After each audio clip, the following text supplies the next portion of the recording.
All right, we're going to be working on our radial symmetry project.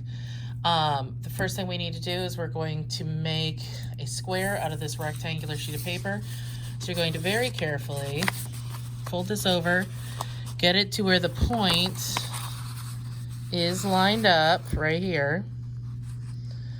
Kind of take your time. Some people are used to doing this as a paper airplane kind of thing. So now, where it's folded over, this area that way is going to be square. We're going to trim off this area.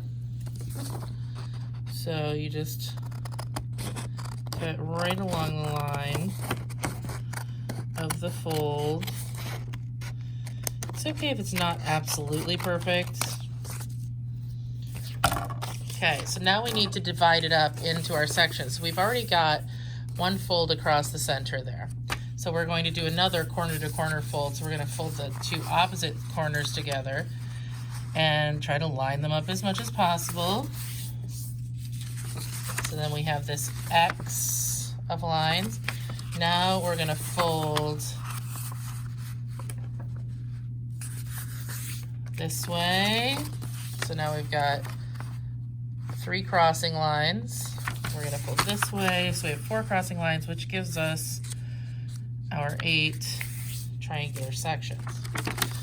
So we are making a radially symmetrical pattern.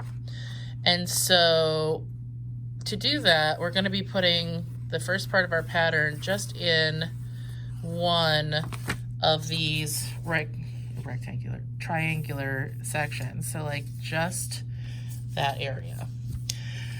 So our design is centered around the dot in the center. All radial symmetry is based around a center point. So if you want to accentuate your center point, you can. If you want to create some movement, you can put either a large object in the center, or you can make something small in the center and then make smaller things as they get out further, which will make it look like it's sort of growing to the edge. Or if you make something larger, you'll have like it kind of the center popping out more than the edges. It just kind of depends on what you want to do. Think about simple shapes, about lines, and how they're going to then come together. I'm going to show you my one. This is one that I am working on. So the center point is this little upside down V, and then I have these circles, and then when I transfer it, you see how it is symmetrical there, and then I've also transferred it this way, and then after that I'm going to transfer it this direction so that it is then the same all the way around. So I have to figure out what my design is. So maybe I don't know if I want that upside down A shape. I'm going to go with this sort of U shape, kind of like that. It'll end up having like a scallop all the way around. And maybe I want to do like some sort of, it'll end up kind of looking spider webby if I do it that way, which I'm okay with. I'm going to start with like maybe some small dots here. Maybe I want like something spiderish. I could do kind of like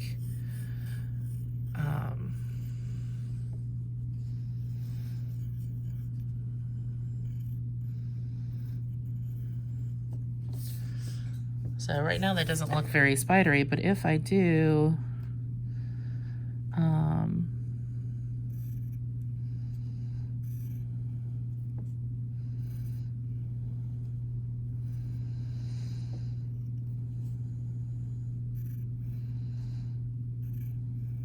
I'm not saying that you have to do like an animal or even something that objectively looks like something. It can be more just shapes and designs. And if you've heard of mandalas, It's very similar to that kind of thing. It's all a central design. I just kind of saw this and thought, oh, that looks kind of spidery. And then now I have to figure out what I'm doing out here. Maybe I do want kind of like another, well, it's not very centered, but that'll be all right.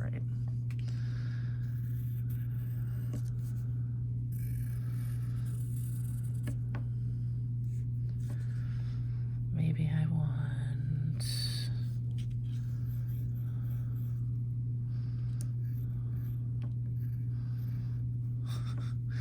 I don't know, it's an abstract fly.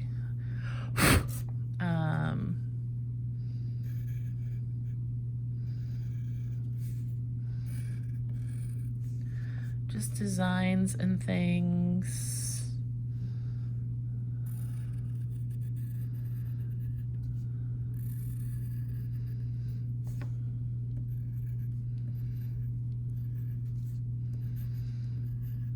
Lines and things.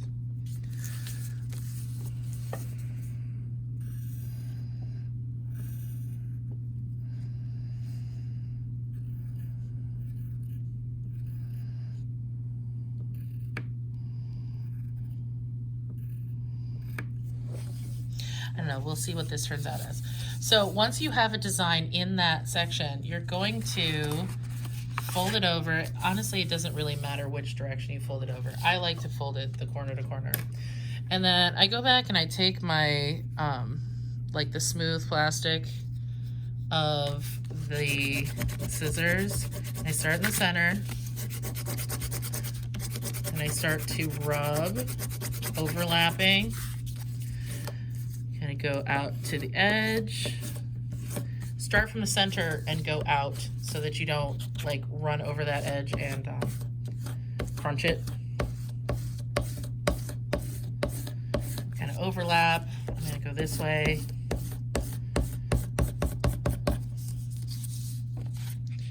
And when I open this up, you can see that my design's been transferred over. I'm going to go over this again with pencil so that it is darker. Okay, darkened it in. You can see like where I've darkened in.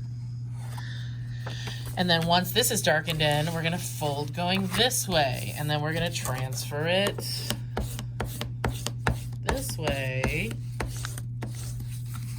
I mean, you can kind of just keep on going without doing like the darkening with pencil, but it will be way more difficult.